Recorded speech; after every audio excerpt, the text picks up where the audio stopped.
Hello everyone, welcome back to my new video. আশা করছি তোমরা সবাই খুব ভালো আছো, আমিও খুব ভালো আছি। আজ আমি তোমাদের সঙ্গে যে ভিডিওটা শেয়ার করছি সেটা হচ্ছে 31শে আগস্ট 2025। আজ থেকে প্রায় 10 মাস আগের ভিডিও। আর এখন বাজে ওই দুপুর 1:30 কিংবা 2টো নাগাদ।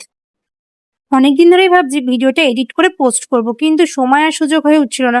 আর নতুন ভিডিওর এত চাপ ছিল যে সেগুলো এডিট করে পোস্ট করতে করতে এই পুরোনো ভিডিওগুলো একদম গ্যালারির নিচে পড়ে গেছিল। তাই আজকে অনেক দিন পর সময় করে বসেছি ভিডিও এডিট করে পোস্ট করার জন্য। আজ আমি যাচ্ছিলাম আমার গাড়ির ফার্স্ট সার্ভিসিং করাতে। অ্যাকচুয়ালি এটা ঠিক আমার ফার্স্ট সার্ভিসিং নয়, সেকেন্ড সার্ভিসিং।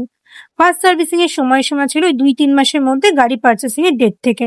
কিন্তু আমার গাড়ি যেহেতু গাড়ি কেনার পর একদমই চলিনি, খুবই অল্প চলেছিল, তাই জন্য আমি আর ফার্স্ট সার্ভিসিংটা করাইনি। আমি ডাইরেক্ট সেকেন্ড সার্ভিসিং করিয়েছিলাম 31শে আগস্ট 2025-এ। তোমরা তো জানোই আমি সুজুকি অ্যাভেনির স্কুটি ব্যবহার করি। আর আমি যখন গাড়িটা কিনেছিলাম দত্তপুকুর শোরুম থেকে, তখন ভেবেছিলাম ওই শোরুমেই দেবো সার্ভিসিং এর জন্য, কারণ শোরুম থেকে বলা হয়েছিল যখন সার্ভিসিং এর প্রয়োজন হবে গাড়িটা ওদেরকে দিলে ওরাই সার্ভিসিং করে দেবে। বাট পরে আমি জানতে পারি যে বারাসাত ময়নার কাছে সুজুকির অথরাইজ সার্ভিস সেন্টার আছে। তাই আমি আর দত্তপুর পর্যন্ত যাইনি আমার গাড়িটা সার্ভিসিং করানোর জন্য। যেহেতু আমার গাড়ির সার্ভিসিং এর ডেট এক্সপায়ার হয়ে যাচ্ছিল, সেজন্যই অথরাইজ সার্ভিস সেন্টার থেকে আমার কাছে বারবার কল আসছিল গাড়িটি সার্ভিসিং করানোর জন্য। আর ঠিক তখনই আমি যে শোরুম থেকে গাড়ি কিনেছি তাদেরকে কন্ট্যাক্ট করি, এবং তারা বলেন যদি আমি চাই তাদের কাছ থেকে সার্ভিসিং করাতেই পারি, কিন্তু তার জন্য আমাকে এক্সট্রা পে করতে হবে।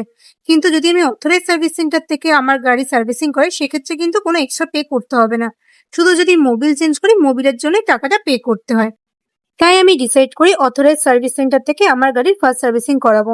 সেজন্য আমি গুগল ম্যাপ থেকে লোকেশন দেখে চলে এসেছিলাম বারাসাত ময়নায় যে অঞ্জলি সুজুকি সার্ভিস সেন্টার আছে সেখানে আমার গাড়ির সার্ভিসিং করানোর জন্য। তোমরা যারা আমার ভিডিও নিয়মিত দেখো তারা তো জানোই আমি মে মাসে 2025-এ গাড়ি কিনেছিলাম, কিন্তু আমি গাড়ি চালানো শিখেছিলাম 2025-এর আগস্ট মাস থেকে। প্রথম 3 মাস আমি ভীষণ ভয় পেতাম আর ভীষণ আন্ডার কনফিডেন্ট ছিলাম যে যদি পড়ে যায়, যদি গাড়ি চালানো না শিখি। তাই কোথাও যাবার হলে আমি সবসময় আমার কোনো বন্ধু বা ভাইকে বলতাম আমার গাড়িটা নিয়ে সেখানে পৌঁছে দেওয়ার জন্য।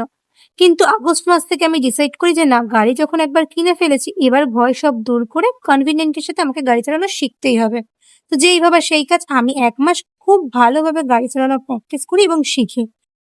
একটা জিনিস বুঝেছিলাম, সব সময় হেল্প করার জন্য আমাকে কেউ থাকবে না, আমাকে নিজেরটা নিজেই করতে হবে। এই যেমন আজকে গাড়ি সার্ভিসিং করানোর সময় আমি কাউকেই পাইনি আমার সাথে যাওয়ার মতো, আমাকে একাই যেতে হয়েছিল। ভাগ্যিস আমি গাড়ি চালানোটা শিখেছিলাম।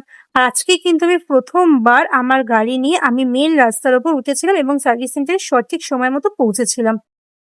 আমি সার্ভিস সেন্টারে গিয়ে পৌঁছাই ওই দুপুর 2:30-3টে নাগাদ। সেখানে গিয়ে আমি আমার গাড়ির ম্যানুয়াল বুকটা হ্যান্ড ওভার করি, এবং তারা ম্যানুয়াল বুকের ওপর নোট করে দেয় যে আমার গাড়ি আজকে ফার্স্ট সার্ভিসিং হচ্ছে। তারপরে আমাকে প্রায় 2 থেকে 2.5 ঘন্টা ওয়েটিং রুমে বসে ওয়েট করতে হয়েছে, কারণ আমার আগে আরো অনেকজন ছিলেন যারা এসেছিলেন নিজেদের গাড়ি সার্ভিসিং করাতে। প্রায় 3 ঘন্টা পর ওই সন্ধ্যে 6টা নাগাদ আমার গাড়ি সার্ভিসিং এর পালা আসে। তখন আমি ওয়েটিং রুম থেকে বেরিয়ে গিয়ে দেখি আমার গাড়ি ঠিক কিভাবে সার্ভিসিং হচ্ছে, কিন্তু ভেতরে ভিডিও করার নিয়ম ছিল না, তাই জন্য আমি আর ভিডিও করে পোস্ট করতে পারলাম না। গাড়ি ওয়াশ করা থেকে গাড়ি পুরো ফুল সার্ভিসিং কিন্তু তোমরা ফ্রি অফ কস্টই করাতে পারবে। শুধুমাত্র তোমরা যদি সার্ভিস সেন্টার থেকে মোবিল চেঞ্জ করো তাহলে তোমাদেরকে পে করতে হবে 350 রুপিস। আর মোবিল চেঞ্জ করাটা কিন্তু ভীষণ ইম্পর্টেন্ট, কারণ মোবিল যদি তোমরা টাইম মতো চেঞ্জ না করো তাহলে কিন্তু গাড়ি ঠিকঠাক মাইলেজ দেবে না। গাড়ির ঠিকঠাক মাইলেজ পাওয়ার জন্য time to time Mobil change করাটা ভীষণ ইম্পর্টেন্ট।